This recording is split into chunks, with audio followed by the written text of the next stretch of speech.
Thank you, Bob. Now to a historic vote on Capitol Hill. The U.S. House of Representatives voted to repeal and replace the Affordable Care Act. The measure, which is also referred to as Obamacare, required everyone to have health insurance. ABC 7's Bobeth Yates joins us now with what the vote could mean for families here on the Suncoast. Bobeth?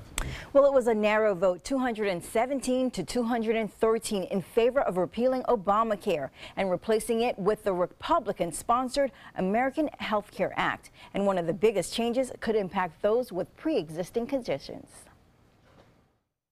The Affordable Health Care Act website is one that millions of Americans have become familiar with. But Thursday's House vote takes one step closer to doing away with the health care insurance exchange and also a lot of individual coverage. So there are going to be a lot of people, especially people who come from disadvantaged neighborhoods, poor people, right, who are on Medicaid, who are now going to be kicked off Medicaid.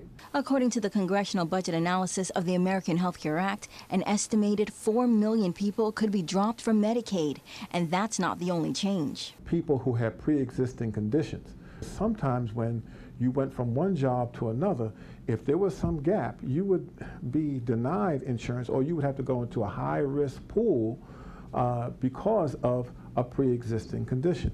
Dr. Lawrence Miller, a political science professor at St. Petersburg College, says that will happen again.